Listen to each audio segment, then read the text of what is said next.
poucas palavras. Um olhar sobre o mundo, a vida e a sociedade, à luz da Palavra de Deus, com Augustus Nicodemos. Olá, querido ouvinte, de volta com o nosso programa Em Poucas Palavras, no ano de 2017. Cá estamos nós, já chegando ao final de fevereiro de 2017. A coisa está andando, hein, pastor? Rapidão. Muito rápida. Não é? Graças a Deus, porque a cada dia que passa, a expectativa da vinda do Senhor, ela se concretiza, não é? Pois é. E a cada novo dia, as consolações e a misericórdia do Senhor se renovam. Pela Isso volta nos dele. alegra. Amém. Falando nisso, eu fico sabendo que, na verdade, se o pessoal está ouvindo o programa de hoje, o meteoro não destruiu o mundo, não, né? Você fala da notícia de que o meteoro vai... Exatamente. Não, eu acho que quando Deus vier em glória na pessoa de Cristo para julgar o mundo, né, e destruir e refazer as obras do mundo, não vai ser através de um meteoro. Um aviso não. da NASA nem nada, quando a gente estiver menos esperando, né? Mas isso é um tema para um programa, a gente fala mais. Quem sobre sabe? isso. Uhum.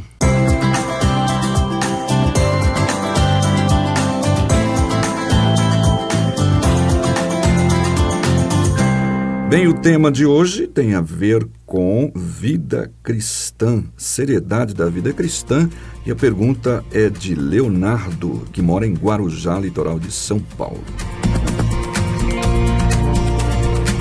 O Leonardo, ele diz o seguinte: eu moro em Guarujá, litoral de São Paulo, e sou membro da Igreja Assembleia de Deus, Ministério de Santos.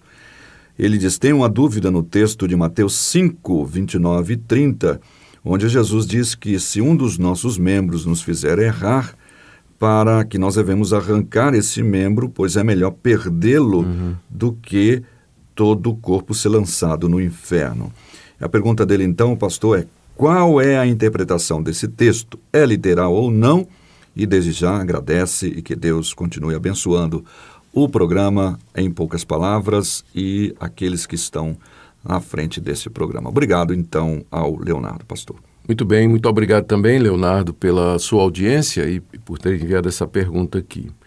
A sua pergunta é sobre a interpretação do texto, no sentido da maneira como ele foi escrito e como ele deve ser lido. Ou seja, quando Jesus pronunciou estas palavras, e Mateus depois as registrou, era para serem entendidas no sentido literal, ou seja, exatamente da forma como está ali descrito, ou não seria interpretado, então a interpretação seria uma interpretação figurada, né, alegórica ou alguma coisa nesse sentido. A resposta para essa indagação, Leonardo, é que o texto ele tem que ser interpretado não literalmente, mas figuradamente. E isso em nada tira a radicalidade do texto, não é? Exato. Isso aqui tem que ser deixado claro. Se você fosse fazer uma leitura literal do que Jesus está dizendo, então você chegaria à conclusão de que nós teríamos que arrancar o olho direito, porque é com ele que nós vemos a mulher do próximo. Lembra do contexto aqui? Olha o que Jesus tinha dito nos versos anteriores. Ouvistes que foi dito, não adulterarás. Eu, porém, vos digo, qualquer que olhar para uma mulher com intenção impura, no coração já adulterou com ela. Aqui o Senhor Jesus está reinterpretando a lei, ou seja, dizendo que ela tem o mandamento não adulterarás. Ele tem um alcance mais além do que simplesmente o adultério físico. Basta que uma pessoa no seu coração cobice uma mulher que não é a sua. Com isso ele já estaria quebrando o 7º mandamento. E em seguida ele disse, se o teu olho direito te faz tropeçar, arranca-o e lança-o diante de ti. Então, no contexto, lendo em sequência, fica evidente que Jesus está se referindo ao fato de você ficar olhando para uma mulher que não é a sua e cometer adultério. Então, arranca esse olho, né? Porque é pelo olho que entra a imagem que vai no coração e lá nasce o desejo e o desejo acaba se tornando em um pecado, né? Como Jesus tinha dito. Então, corta já o mal pela raiz, arranca o olho. Então, é óbvio que Jesus não está falando de maneira literal, no sentido de você se mutilar a si mesmo, né? Arrancar o seu olho, porque você não consegue parar de olhar para a mulher do seu próximo, uma mulher casada ou uma mulher que não é a sua. Né? Então, já que você não aguenta fazer isso, né? Você não se controla, Então já corta o mal pela raiz, arranca o olho. Só que uma pessoa pode arrancar o olho e ainda assim continuar cometendo esse pecado, porque a imagem está gravada no coração. Ele tem memória das mulheres que ele viu, das mulheres que ele conheceu. Então mesmo que ele se torne cego, ele ainda continua com a capacidade e o poder de cometer esse tipo de pecado. E ele diz a mesma coisa, e aí ele estende a metáfora, né? E aí agora ele já está falando de maneira geral. E ele explica, convém que se perca um dos teus membros e não seja todo o teu corpo lançado no inferno, né? Ou seja, aqui Jesus está dizendo que era melhor você entrar no céu cego do que você ir para o inferno inteirinho, né? Exato. Inteirinho. Essa é a comparação que ele está usando. Ou seja, o ponto aqui de Jesus é que nós temos que tomar todas as medidas possíveis e necessárias para que a gente não peque, para que a gente não quebre a lei de Deus. E aí, como eu disse, ele estende a metáfora. Não é somente o olho, né? O verso seguinte, o verso 30, ele fala da mão nos mesmos termos. Se a mão direita faz tropeçar. Ou seja, se não consigo me controlar e eu pego o que é alheio. Né? Se eu, com as minhas mãos eu roubo outras pessoas. Então, era melhor eu cortar minha mão do que eu continuar na prática do roubo, porque aí isso vai me levar para o inferno com mão e tudo. Jesus está falando mais dessa seriedade mesmo. Exatamente. Então, a passagem considerada no seu contexto e como um todo, e à luz de todo o restante do Novo Testamento, ela deve ser interpretada figurativamente. E essa é uma regra de interpretação que é muito importante, não é? Quando a leitura literal de um texto for absurda, não faz sentido, então deve-se optar pela leitura figurada. Mas sempre a prioridade é para a leitura literal, para a interpretação literal. Se você interpretar literalmente e vir que ela é contrária ao Evangelho, ao espírito do Evangelho, no caso aqui é muito claro, não é? Então é evidente que ela deve ser tomada no sentido figurado. Mas aí, Nathan, como eu disse, em nada diminui a seriedade da passagem. Pelo fato de ser simbólico, não significa que deve ser tratado como uma coisa de só menos importância. Isso, e é um erro, isso é um erro que as pessoas cometem. Pensando no inferno, por exemplo, as pessoas leem, aqui mesmo está falando de inferno, né? As pessoas leem a respeito de inferno e eles dizem assim, mas será que quando Jesus fala do inferno, do fogo, do verme, do ranger de dentes, isso aqui não é figurado, não é? Não é um símbolo, não é uma figura? Eu disse, aí geralmente a resposta é essa. Ainda que fosse, vamos supor que aquelas coisas que Jesus falou, do fogo eterno, do verme que não morre e do sofrimento eterno, ainda que isso fosse figurado, não diminui a seriedade e a gravidade do inferno. Porque essas coisas, então, seriam símbolo de quê? Exato. O que é que está por detrás disso aí? É uma realidade tão terrível que usou-se a simbologia do fogo. Que é o mais terrível, seria uma pessoa queimando para morrer, né? E usou a simbologia do fogo, de um verme que fica roendo a pessoa e nunca para aquilo ali. E a pessoa não morre. E a pessoa não morre. O ranger de dentes, que exprime uma dor profunda, excruciante. Né? Então, isso aqui é símbolo de quê?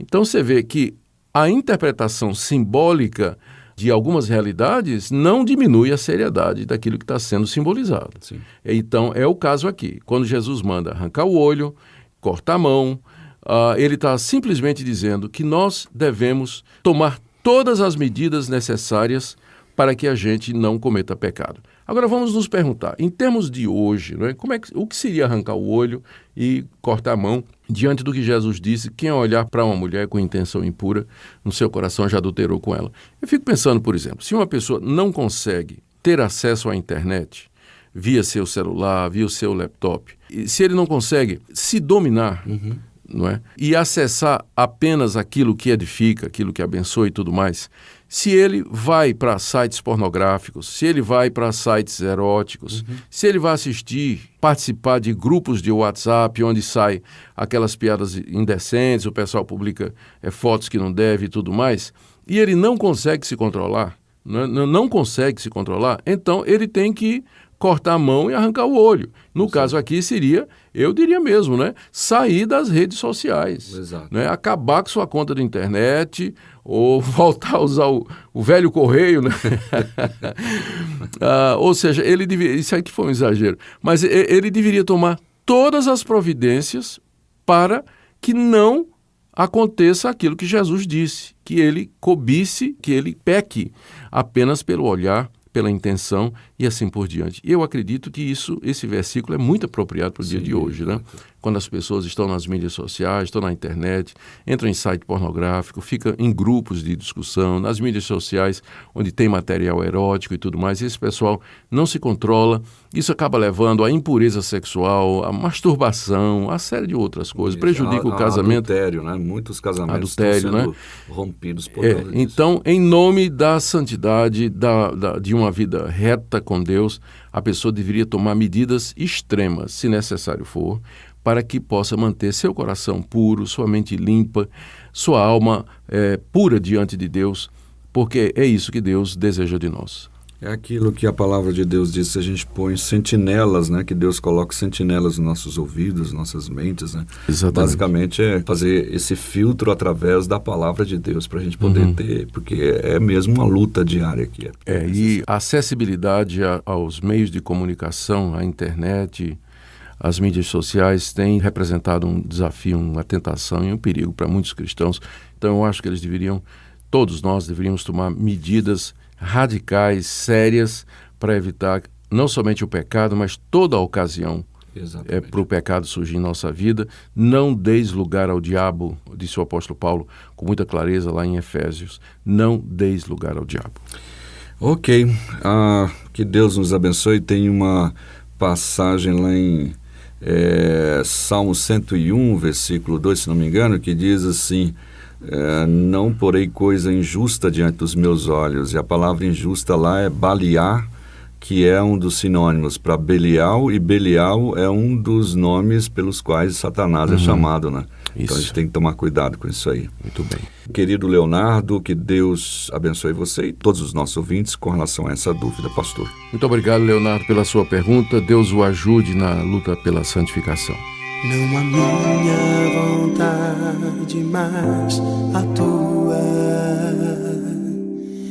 Não a minha vontade, mas o teu querer. Faze a minha vontade ser a tua. E me ensine a, Pai, obedecer.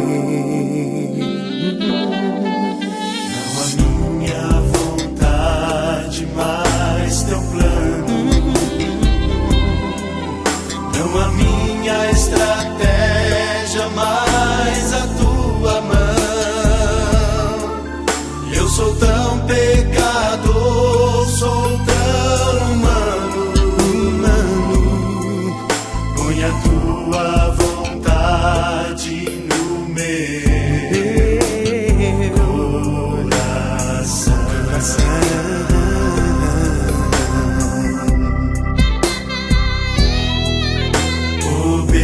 Obedecer por amor, obedecer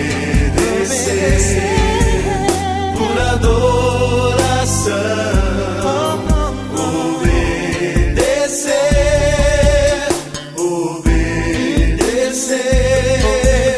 ao Deus do meu coração.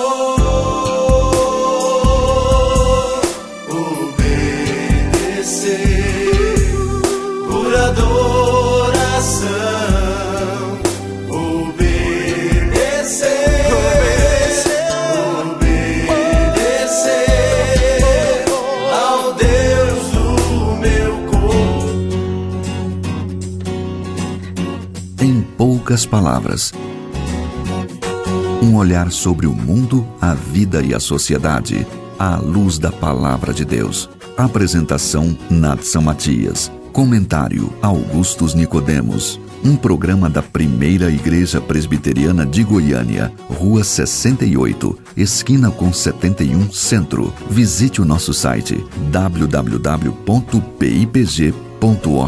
Apoio, Seminário Presbiteriano Brasil Central, Goiânia.